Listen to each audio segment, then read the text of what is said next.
नमस्कार दोस्तों, स्वागत है आपके अपने YouTube चैनल G2U ज्योग्राफी पर। तो आज हम लेके आए हैं आपके लिए विगत परीक्षाओं में आए हुए महत्वपूर्ण क्वेश्चनों की श्रृंखला। तो चलो जल्दी से जल्दी क्लास को स्टार्ट करते हैं।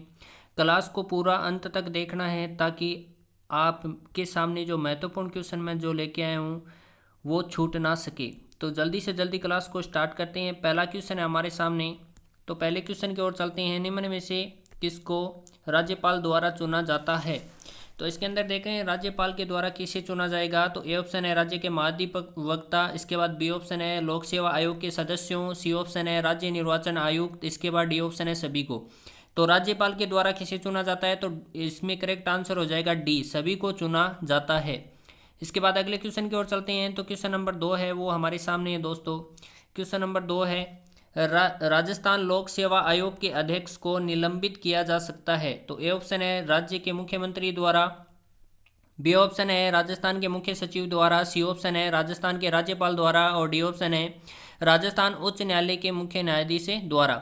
तो इसका दोस्तों करेक्ट आंसर हो जाएगा वो है राजस्थान के जो उच्च न्यायालय के मुख्य न्यायाधीश द्वारा क्या है, या फिर राजस्थान के राज्यपाल द्वारा, या फिर बी ऑप्शन होगा या फिर सी ऑप्शन होगा। तो इसका जो करेक्ट आंसर होगा दोस्तों वो होगा सी, राजस्थान के राज्यपाल के द्वारा लोक सेवा आयोग के अध्यक्ष को निलंबित किया जा सकता है। इसके बाद अगले क्वेश्चन की ओर चलते हैं। तो क्वेश्चन नंबर 3 है हमारे सामने दोस्तों। क्वेश्चन नंबर 3 है लोकपाल जैसी संस्था का सर्वप्रथम विकास किस देश में हुआ था? तो ए ऑप्शन है इंग्लैंड, बी ऑप्शन है स्वीडन, सी ऑप्शन है अमेरिका और डी ऑप्शन है डेनमार्क। तो इसका जो करेक्ट आंसर हो जाएगा दोस्तों वो है डी, डेनमार्क के अंदर लोकपाल जैसी संस्था का सर्वप्रथम विकास हुआ था। इसके बाद अगले क्वेश्चन की ओर चलते हैं। तो क्वेश्चन नंबर 4, राज्य निर्वाचन आयोग है एक संवैधानिक निकाय है या संविधानांतर इकाई है, या सी ऑप्शन है विविध इकाई, या डी ऑप्शन सलाहकारी निकाय। तो इसका जो करेक्ट आंसर हो जाएगा दोस्तों वो है ए, संवैधानिक निकाय है वो है। इसके बाद अगले क्वेश्चन की ओर चलते हैं। तो क्वेश्चन नंबर 5 है दोस्तों हमारे सामने। क्वेश्चन नंबर 5, निम्न में से कौन सा सुमेलित नहीं है? तो अनुच्छेद देखते हैं हम कौन सा अनुच्छेद क्या बता रहा है, किसकी जानकारी दे रहा है ये सुमेलित नहीं है। ए ऑप्शन है अनुच्छेद 153 राज्य का राज्यपाल, अनुच्छेद बी है अनुच्छेद 165 अनुच्छेद राज्य का महाधिवक्ता, सी ऑप्शन है अनुच्छेद 155 राज्यपाल की नियुक्ति, और डी ऑप्शन है हमारे सामने अनुच्छेद 233 राज्यपाल की अध्यादेश जारी करने की शक्ति। तो कौन सा अनुच्छेद है वो किसके बारे में वर्णन नहीं कर रहा है? तो इसका जो करेक्ट आंसर हो जाएगा वो डी हो जाएगा, 233 है वो राज्यपाल की अध्यादेश जारी करने की शक्ति का वर्णन नहीं करता है। इसके बाद अगले क्वेश्चन की ओर चलते हैं। तो क्वेश्चन नंबर 6 है दोस्तों हमारे सामने। राज्य विधानसभा की सदस्यता के लिए न्यूनतम आयु क्या है? तो ए ऑप्शन है 25 वर्ष, बी ऑप्शन है 26 वर्ष, सी ऑप्शन है 21 वर्ष और डी ऑप्शन है 18 वर्ष। तो इसका जो करेक्ट आंसर हो जाएगा दोस्तों वो है 25 वर्ष, जो कि राज्य विधानसभा की सदस्यता पाने के लिए क्या न्यूनतम आयु है। इसके बाद अगले क्वेश्चन की ओर चलते हैं। तो क्वेश्चन नंबर 7 है वो हमारे सामने दोस्तों। क्वेश्चन नंबर 7 है जिला स्तर पर राज्य सरकार की आंख कान एवं बहुओं का कार्य करता है। तो ए ऑप्शन है संभागीय आयुक्त, बी ऑप्शन है जिलाधीश, सी ऑप्शन है उपखंड अधिकारी और डी ऑप्शन है पुलिस अधीक्षक। तो जिला स्तर के ऊपर आपको देखना है, तो जिला स्तर के ऊपर हो जाएगा हमारा करेक्ट आंसर बी, जिलाधीश है वो आंख कान और बोहे का कार्य करता है। इसके बाद अगले क्वेश्चन की ओर चलते हैं। तो क्वेश्चन नंबर 8 है दोस्तों हमारे सामने। क्वेश्चन नंबर 8 को देखते हैं हम।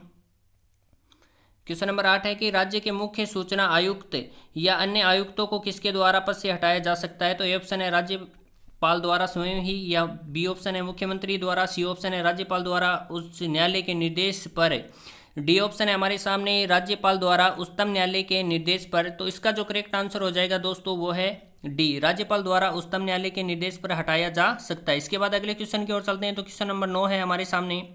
क्वेश्चन नंबर 9 है राज्य मानव अधिकार आयोग के अध्यक्ष एवं अन्य सदस्यों की नियुक्ति कौन करता है? तो ए ऑप्शन है राष्ट्रपति द्वारा प्रधानमंत्री के नेतृत्व में गठित समिति की सिफारिश पर, बी ऑप्शन है राज्यपाल द्वारा सहविवेक से, सी ऑप्शन है राज्यपाल द्वारा मुख्यमंत्री के नेतृत्व में गठित समिति की सिफारिश पर, और डी ऑप्शन है प्रधानमंत्री द्वारा।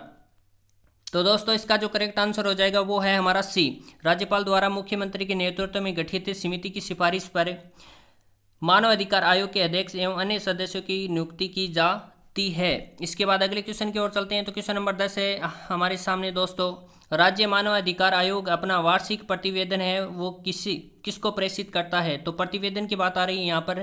तो ए ऑप्शन है राज्य सरकार, बी ऑप्शन है राष्ट्रपति, सी ऑप्शन है राज्यपाल और डी ऑप्शन है केंद्र सरकार। तो इसका जो करेक्ट आंसर हो जाएगा दोस्तों वो है ए, राज्य सरकार है उसको अपना प्रतिवेदन प्रस्तुत करती है। इसके बाद अगला क्वेश्चन की ओर चलते हैं।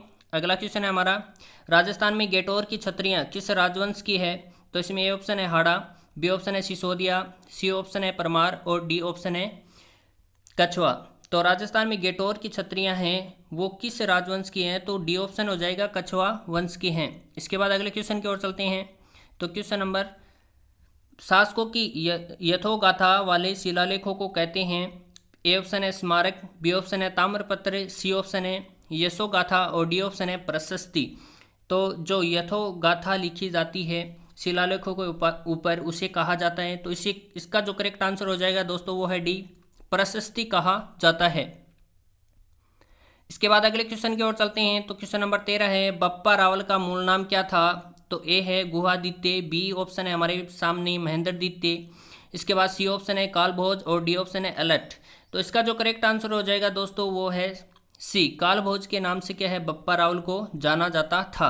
इसके बाद में अगले क्वेश्चन की ओर चलते हैं। तो अगला क्वेश्चन दोस्तों हमारे सामने, झाड़शाही सिक्के किस राज्य से संबंधित हैं। तो देखो, ए ऑप्शन है कोटा, बी ऑप्शन है मेवाड़, सी ऑप्शन है मारवाड़ और डी ऑप्शन है जयपुर। तो हमारा जो करेक्ट आंसर हो जाएगा वो है डी ऑप्शन है, जयपुर के अंदर झाड़शाही सिक्के प्रसिद्ध हैं। इसके बाद अगले क्वेश्चन की ओर चलते हैं। तो क्वेश्चन नंबर 15 है दोस्तों हमारे सामने कि 1572 और 73 ईस्वी में अकबर ने जोधपुर किसको सुपर्द किया था। तो ए ऑप्शन है मोटा राजा उदय सिंह, बी ऑप्शन है बीकानेर के राय सिंह, सी ऑप्शन है आमेर के मान सिंह और डी ऑप्शन है आपके सामने मालदेव के ज्येष्ठ पुत्र राम सिंह के द्वारा। तो आपको इसका जो आंसर है वो कमेंट बॉक्स में देना है और चैनल को ज़्यादा से ज़्यादा सब्सक्राइब करना है और बेल आइकन को प्रेस करना है ताकि आगे आने वाला वीडियो वो आप तक पहुँच सके। धन्यवाद।